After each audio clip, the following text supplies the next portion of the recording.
They won the war and lost the empire. Subscribe now, because the bill for World War II was hidden for 60 years. Most people think victory ends the story. Parades roll, flags wave, speeches promise a brighter future. But for Britain in 1945, the war didn't end with celebration. It ended with a quiet knock on the door of the treasury. Empty vaults, a starving population, and a debt so suffocating it would take 6 decades to finish paying. This isn't the story we were taught, but it is the one that shaped the modern world your money still lives inside. By the time the last bombs stopped falling, Britain looked powerful on the outside and hollow on the inside. London's skyline stood scarred, blackened by fire. Its factories were exhausted, its railways shaken apart, its gold reserves were gone, its ships were sunk, and behind the language of Allied victory, a simple, brutal truth waited in the shadows. Britain had run out of money. Before the war, Britain still moved like an old titan. Sterling ruled global trade. The City of London set prices. The empire fed itself with shipping lanes that wrapped around the world like arteries. But war burns faster than empires replenish. Every tank built, every plane launched, every ration issued drained pounds that no longer existed. Britain didn't just spend money during the war. It burned the accumulated wealth of centuries. At first, the illusion held. Gold reserves were shipped quietly across the Atlantic for safekeeping. American factories flooded Britain with weapons under something called Lend-Lease, a friendly word for a one-sided dependency that would later reveal its cost. On paper, this was aid. In reality, it was a financial umbilical cord, and once attached, it could not be removed without bleeding. By 1944, before victory even arrived, the numbers no one wanted to speak aloud were already terrifying. Britain had sold nearly every overseas asset it once lived on. Railways in Argentina, utilities in Egypt, investments scattered across Asia and Africa, gone. Liquidated quietly, traded for survival. The empire was still standing on maps, but its financial foundation had been hollowed out from underneath it. Then the war ended, and the real shock arrived. Almost overnight, Lend-Lease stopped. No transition, no grace period. One day the ships arrived full. The next day they didn't come at all. Food, fuel, machinery, medical supplies, all cut off. Britain stood victorious and suddenly could not feed itself. Inside Whitehall, the truth finally snapped into focus. The war had not ended Britain's economic crisis. It had only delayed it. And now the bill had arrived in full. John Maynard Keynes was sent across the Atlantic like a financial ambulance. His mission was not negotiation in the usual sense. It was survival. Britain was no longer a great power bargaining as an equal. It was a debtor nation at the door of the world's new financial king. What followed was the Anglo-American Loan, $4.33 billion on paper. But behind that calm number sat a web of conditions that would permanently change Britain's fate. The pound would become convertible to the dollar. The empire's financial protections would be dismantled. British markets would be forced open, and interest would run for decades. This wasn't charity. It was a controlled reshaping of global power. Sterling convertibility sounded harmless, technical, administrative. But the moment it went live in 1947, the trap snapped shut. Overseas holders rushed to convert pounds into scarce dollars. Britain's reserves collapsed in weeks. What little financial blood remained drained out in a silent hemorrhage. The government reimposed controls in panic. Austerity followed like winter. Rationing didn't end with the war. It deepened. Bread was rationed for the first time in British history. Children grew up in Victory-era hunger. Entire cities rebuilt themselves under the weight of debt. And through it all, interest accumulated quietly in the background like a ticking metronome.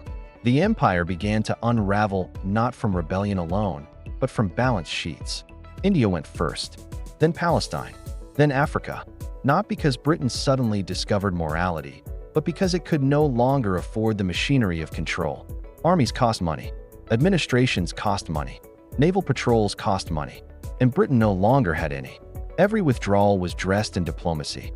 Every retreat framed as self-determination. But beneath the speeches ran a simpler current. The empire was being liquidated to service a debt it could never truly escape. Meanwhile, across the Atlantic, something else was happening. The dollar was quietly replacing the pound as the center of global gravity. Trade settled in dollars. Oil priced in dollars. Loans written in dollars. American banks expanded into territories once dominated by London. The special relationship was not a friendship between equals. It was a transfer of financial sovereignty in slow motion. Years turned into decades. Governments changed. Prime ministers rose and fell. The British public largely forgot the loan existed at all. But the payments never stopped. Not during the Cold War. Not during decolonization. Not during recessions. Not during booms. Then, on December 31st, 2006, long after the empire had faded into memory, a final payment crossed the Atlantic. $83 million. Quietly wired. No ceremony. No headlines. The last echo of a war that officially ended 61 years earlier.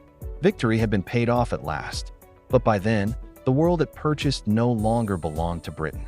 The debt didn't just drain money. It rewired power. It shifted capital flows. It broke the spine of an empire and transferred its nervous system to a new financial center that still dominates your life today. And here's the part history books soften into silence. Britain didn't lose its empire on the battlefield. It lost it on a balance sheet governed by agreements few citizens ever saw. What looked like survival in 1945 was, in reality, a long surrender stretched across generations. And the mechanism that bankrupted Britain is still operating today, quietly, through modern debt, modern alliances, and modern rescue packages that come wrapped in diplomatic smiles. The machines have just grown larger, and the numbers have grown invisible. The war ends in the history books with crowds in the streets and flags in the air, but the ledger doesn't close with celebration. When the bombs stopped falling in 1945, Britain stood victorious on the battlefield and completely hollowed out in the vault. Gold had been shipped across the Atlantic in the dead of night. Foreign investments were liquidated quietly, one by one. Warehouses were empty, ports were damaged, and the empire that once lived off global trade now stood dependent on imported food just to keep its cities alive. Victory had a price tag, and it was larger than anyone outside Whitehall truly understood. Across the ocean, America was rising in a way history had rarely seen. Its cities were untouched. Its factories had multiplied. Its banks were flooded with gold. While Europe smoldered, the United States had become the world's creditor almost without resistance. And sitting between these two realities was a single financial artery that would quietly decide the fate of the British Empire: dollar credit. At first, the lifeline wore a friendly face. Lend-Lease was framed as solidarity: ships, fuel, food, weapons flowing freely to an ally fighting a common enemy. But the moment Germany fell, the tone changed instantly. Lend-Lease was terminated within days. The supply lines evaporated overnight. And suddenly Britain was forced to buy, with a currency the world no longer trusted, from a nation that now controlled the world's hard money. This was the moment the crisis became impossible to hide. Britain's treasury was bleeding, yet reconstruction demanded massive spending. Cities needed to be rebuilt. Industries retooled. A nation exhausted by rationing still depended on imported grain and fuel. But Britain no longer had the dollars to pay for any of it. The empire that once dictated global trade rates now found itself begging for credit in a currency it did not control. John Maynard Keynes crossed the Atlantic not in triumph, but in desperation. The architect of modern economic theory now represented a bankrupt empire facing financial extinction. He arrived in Washington to negotiate the Anglo-American Loan not as an equal, but as a debtor. And behind closed doors, the power imbalance was unmistakable. America offered the loan, $4.33 billion, not as charity, but as a disciplined instrument of control. The terms were precise. Sterling would become fully convertible to dollars. Empire preference systems would be dismantled. Britain would open its markets on American terms. And interest would be paid, slowly, relentlessly, for decades. When the agreement was signed, it didn't feel like a surrender. It felt like survival. But survival under conditions that quietly dismantled Britain's financial independence from the inside. Sterling convertibility became the first trap. Overnight, anyone holding pounds could exchange them for dollars. And they did, en masse. Colonies, foreign banks, and international traders rushed to redeem sterling before its value collapsed. Britain's dollar reserves vanished in weeks. The currency hemorrhaged. The government imposed emergency controls. And the illusion of post-war financial stability shattered almost instantly. What followed was not a single collapse, but a slow suffocation. The dollar gap became the silent enemy of the British economy. Imports cost dollars, exports earned pounds, and pounds, increasingly, meant nothing in global markets. Every shipment of food drained reserves further. Every barrel of oil tightened the financial noose. At home, austerity replaced wartime unity. Rationing expanded instead of ending. Factories that once supplied the empire now struggled to access raw materials.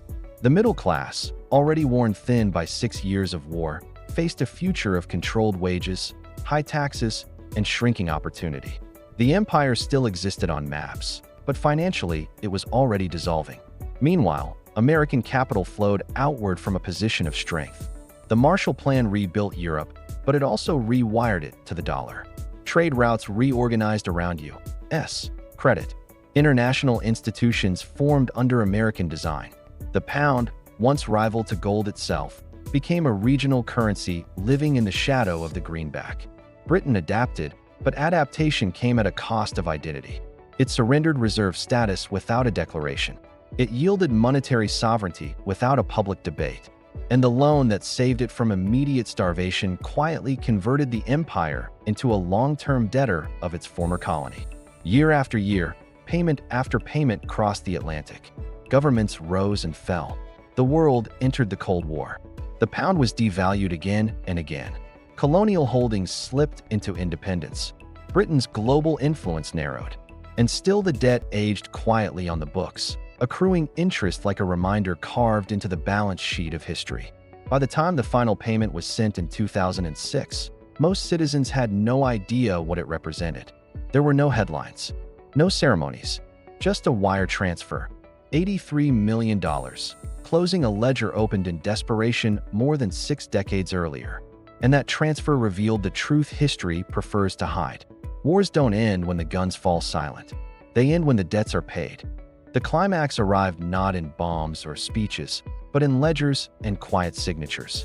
As Britain staggered out of the war victorious on paper, but hollow in reality, the illusion of empire finally collapsed under the weight of numbers it could not outrun. Gold reserves were gone. Overseas assets were liquidated. The pound, once the anchor of global trade, hung suspended by American permission. The loan that was marketed as aid became a financial choke chain. Every interest payment tightened the grip. Every policy condition stripped another layer of sovereignty. Britain had not been defeated on the battlefield. It had been defeated in the settlement room, where power favors the creditor, not the hero. When the final transfer was wired in 2006, it wasn't just the last payment on a debt. It was the quiet closing of a long chapter where an empire learned too late that wars don't end when the guns fall silent. They end when the accounts are balanced. And sometimes, they never truly are. The pound never regained its throne. The city never reclaimed its old dominion. And the world quietly moved into an order where financial leverage replaced colonial flags. Victory had changed hands without a single parade. The British Empire didn't fall in 1783 or 1918 or even in 1945. It fell in installments, measured not in territories lost, but in interest paid. And in that hidden collapse lives the most modern lesson of all. The true cost of war is not written in names on monuments, but in decades of silent obligation. If this story unsettled you, you're starting to see how power really moves. Subscribe and stay alert.